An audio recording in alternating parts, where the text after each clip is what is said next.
সমগ্র বিশ্বের বিশালত্বের তুলনায় মানবতা হয়তো খুব বড় কিছু ব্যাপার নয়।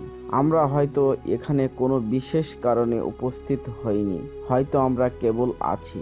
যদি গাণিতিক হিসাব নিকেশের পূর্বাভাস সঠিক হয়, তবে আমাদের হাতে হয়তো কেবলমাত্র 760 বছর সময় আছে। আমাদের বিলুপ্তির কারণ কি হতে পারে? যদি আমরা সঠিকভাবে জানতে পারতাম মানবজাতির অস্তিত্ব কখন শেষ হবে, তাহলে আমরা কি করতাম? আর এই অনিবার্যতাকে কি আমরা সত্যিই বিলম্বিত করতে পারতাম?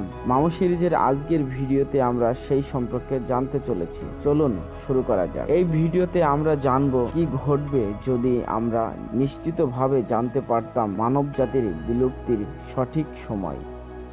সাল 1993 সালে বিখ্যাত জ্যোতিষ বিজ্ঞানী জে রিচার্ড গন্টি একটি সাহসী পূর্বাভাস করেছিলেন। শুধুমাত্র পরিসংখ্যান ব্যবহার করে তিনি গণনা করেন যে মানব জাতির সমাপ্তি 2779 সালের আগেই ঘটার সম্ভাবনা প্রায় 50% রয়েছে।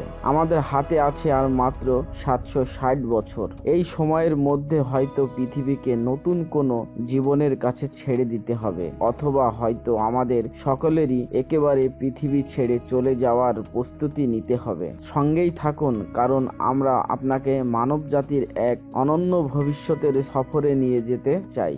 সাল 2029, 99,942 অ্যাপোফিস গ্রহাণু পৃথিবীর দিকে আসছে। 13 এপ্রিল 2029 সালে অ্যাপোফিস নামের একটি গ্রহাণু পৃথিবীর অনেক কাছ দিয়ে প্রায় 31,000 কিলোমিটারের মধ্যে দিয়ে অতিক্রম করবে। এটি চাঁদের থেকে পৃথিবীর দূরত্বের প্রায় 10 গুণ কাছ দিয়ে অতিক্রম করবে। এছাড়া এটি পৃথিবীর কক্ষপথে ঘূর্ণায়মান কিছু উপগ্রহের তুলনায়ও কম দূরত্ব দিয়ে অতিক্রম করবে। কিন্তু এই 370 মিটার প্রস্থ গ্রহাণুটি পৃথিবীকে আঘাত করবে না, বরং নিরাপদ দূরত্বে চলে যাবে তার নিজস্ব গতিপথ দিয়ে যা রয়েছে সূর্যকে ঘিরে। সাল 2030, রিপ্রোডাক্টিভ টেকনোলজি, প্রজনন প্রযুক্তিতে উন্নত। 2030 সালের নাগাদ পৃথিবীর প্রজনন প্রযুক্তিতে এতটাই উন্নত সাধন হবে, যার ফলস্বরূপ বাবা মা তাদের ভবিষ্যৎ সন্তানের জিনগত বৈশিষ্ট্য নিজেরাই বেছে নিতে পারবে। একই সঙ্গে পৃথিবীর জনসংখ্যা বেড়ে প্রায় 805 বিলিয়নে পৌঁছে যাবে এবং এটি একটি মহাসংকটের মুখোমুখি হবে। পরিবেশে কার্বন ডাই অক্সাইডের ক্রমাগত বৃদ্ধির কারণে পৃথিবীর ইকোসিস্টেমের এতটাই দ্রুত পরিবর্তন হবে যা আমরা আগে কখনো কল্পনাও করিনি। পৃথিবীর কক্ষপথে ব্যয় করা রকেটের অবশিষ্টাংশ থেকে শুরু করে দুর্ঘটনাজনিত সংঘর্ষ থেকে উৎপন্ন ধ্বংসাবশেষ পর্যন্ত সবকিছু মহাকাশের বায়ুমণ্ডলে আবর্জনার প্রাচীর বা স্পেস জাঙ্ক তৈরি করবে, যার ফলে যে কোনো মহাকাশের জন্য পৃথিবী ছেড়ে যাওয়া সমস্যাযুক্ত হবে। যদি আমরা পৃথিবীতে চিরতরে আটকে থাকতে না চাই, তাহলে আমাদের পৃথিবীর উপর বায়ুমণ্ডল পরিষ্কার করার উপায় খুঁজে বের করতে হবে। যদি মানুষ স্পেস জাঙ্ক সমস্যা সমাধান করতে সক্ষম হয়, তবে আমরা শুরু করব প্রথম চন্দ্র ঘাঁটি এবং এটির মাধ্যমে পৃথিবীর বাইরে মানুষের স্থায়ী উপস্থিতি নিশ্চিত করা সম্ভব হবে। সাল 2045, গ্লোবাল ওয়ার্মিং এবং মহাসংকট। 2045 সাল নাগাদ পৃথিবীর গড় তাপমাত্রা এমন চূড়ান্ত মাত্রায় পৌঁছে যাবে যা নিরাপদ মাত্রার চেয়েও বেশি হবে, যার ফলে মানবজাতির অস্তিত্ব ব্যাপক আকারে হুমকির মুখে পড়বে। যদি মানবজাতি সম্পূর্ণরূপে পরিচ্ছন্ন শক্তির উৎসগুলিকে পরিবর্তন করেছে, কিন্তু উষ্ণ তাপমাত্রার কারণে বিশ্ব উষ্ণায়ন বিপর্যয়কর হয়ে উঠবে। এমনকি আমাদের সব প্রচেষ্টা থাকা সত্ত্বেও জলবায়ু পরিবর্তন নিয়ন্ত্রণ করা অত্যন্ত কঠিন হয়ে পড়বে। গ্রেট ব্যারিয়ার রিল তার প্রবালের 90% পর্যন্ত হারাবে। আমাদের রেইন ফরেস্ট অনেক অংশ ধ্বংস হয়ে যাবে। এমনকি কয়েক দশক ধরে সংরক্ষণের প্রচেষ্টার পরও অন্তত 1 বিলিয়ন প্রজাতি প্রাণী বিলুপ্ত হতে শুরু করবে। এটি হবে পৃথিবীর ইতিহাসের পরবর্তী গণবিলুপ্তির ঘটনার সূচনা, যদিও এইবার এটি মানুষের দ্বারাই সৃষ্টি হবে। সাল 2056, জনসংখ্যার বৃদ্ধি এবং অতিরিক্ত উষ্ণতা। 2056 সালে পৃথিবীর জনসংখ্যা 10 বিলিয়নে পৌঁছাবে এবং পৃথিবীর বিগত 3 মিলিয়ন বছরের মধ্যে সবচেয়ে উন্নতম অবস্থায় থাকবে। দুর্যোগপূর্ণ আবহাওয়া তাণ্ডব চালাবে সারা বিশ্ব জুড়ে। বন্যা, হারিকেন এবং খরার মতো প্রাকৃতিক দুর্যোগের কারণে আফ্রিকা, মধ্যপ্রাচ্য সহ সবচেয়ে বেশি ক্ষতিগ্রস্ত হবে দক্ষিণ পূর্ব এশিয়া। গ্রহের কিছু অংশ বসবাসের জন্য একেবারেই অযোগ্য হয়ে পড়বে, যার ফলে 140 মিলিয়ন লোকে অন্য কোথাও বাসস্থান খোঁজা ছাড়া আর কোনো উপায় থাকবে না। সাল 2080, বায়োটেকনোলজির ব্যাপক অগ্রগতি। 2080 সালে বায়োটেকনোলজির এমন একটি নতুন মাত্রায় পৌঁছাবে যেখানে মানুষের দেহ প্রযুক্তির সাথে যুক্ত হয়ে যাবে, যার ফলে কৃত্রিম অঙ্গ, সিনথেটিক রক্ত এবং ন্যানোস্কেল ব্রেন ইন্টারফেস আমাদের নতুন বাস্তবতা হয়ে উঠবে। সাল 2099 সালে সমুদ্র পৃষ্ঠের উচ্চতা 6 মিটার এর উপরে উঠে পড়বে, যার কারণে লক্ষ লক্ষ লোকজন তাদের বাড়িঘর ছেড়ে যেতে বাধ্য হবে। এই প্রক্রিয়ায় মানবতার $1 ট্রিলিয়ন খরচ করে উপকূল রেখা বরাবর বৃহৎ পরিসরে উচ্ছেদ ও পুনর্বাসন কর্মসূচি প্রয়োজন হবে। ক্রমাগত বর্ধমান উর্বরতার হার এবং পরিবেশগত অবস্থার কারণে, এছাড়া উল্লেখযোগ্য সংখ্যক হতাহতের কারণে পৃথিবীর জনসংখ্যা 11 বিলিয়ন লোকে স্থিতিশীল হবে। সাল 2180 সালের মধ্যে মানব জাতির সৌরজগতের দিকে প্রসারিত হতে শুরু করবে।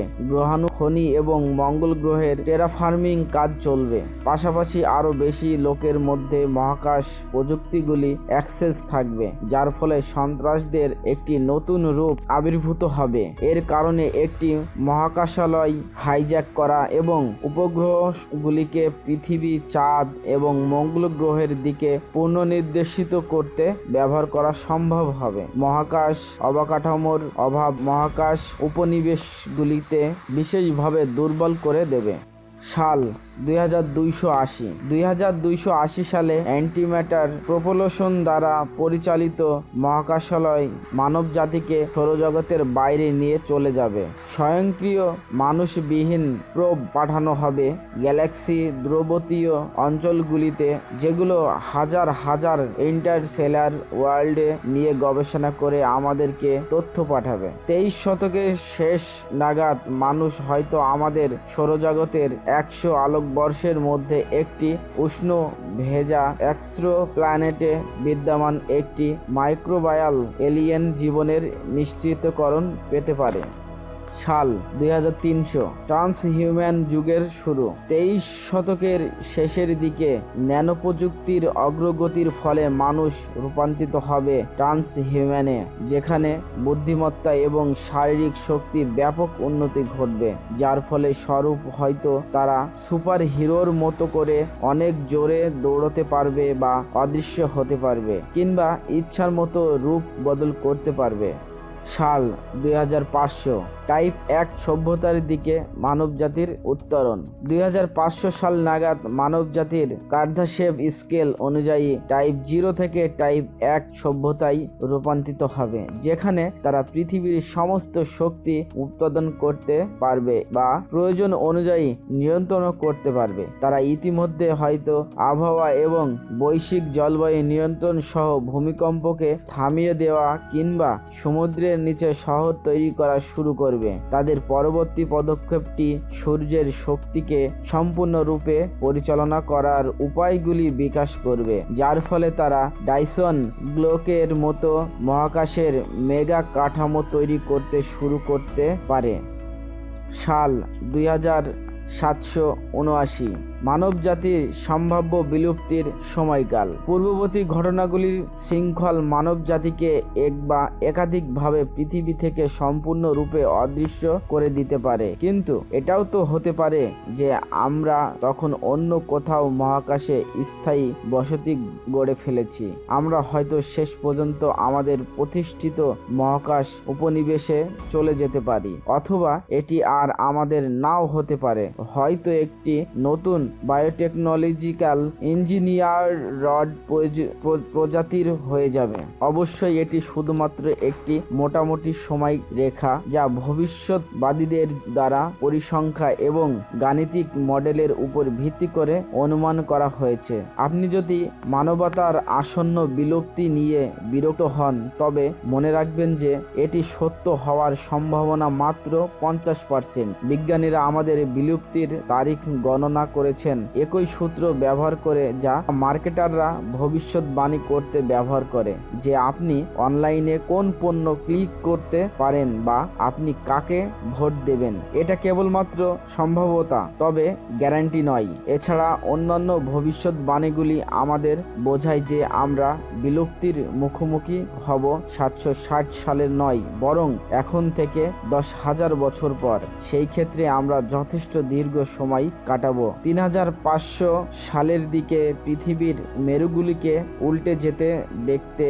এবং 4000 সালের কিছু পরে কম্পিউটারগুলিকে তাদের চূড়ান্ত সম্ভাবনায় পৌঁছাতে দেখবে। তবে মনে রাখবেন, এগুলো শুধুই পরিসংখ্যার ভিত্তিক পূর্বাভাস, কোনো নিশ্চয়তা ভবিষ্যৎবাণী নয়। আমাদের হাতে এখনো সময় আছে এবং সেই সময়কে কাজে লাগিয়ে আমরা আমাদের ভবিষ্যৎ গড়ে তুলতে পারি। কিন্তু আগে থেকে এই সব জানলে কিভাবে আমরা আমাদের জীবনযাপনের উপায়গুলি পরিবর্তন করতে পারি ভাবুন তো। আচ্ছা, যদি আমরা আমাদের বিলুপ্তির তারিখটি 100% নির্ভুলতার সাথে জানতাম, তাহলে হয়তো আমরা আমাদের পরিবেশ এবং আমাদের দেহের যত্ন নেওয়া বন্ধ করে দিতাম। আমরা হয়তো সম্ভাব্য খারাপ অভ্যাসের উপর ফোকাস করতাম যা শুধুমাত্র আমাদের স্বল্পমেয়াদী সুখ নিয়ে আসতো। আমাদের সমাজ হয়তো আরো সহিংস, আরো আত্মঘাতী বা যুদ্ধ শুরুর দিক আরো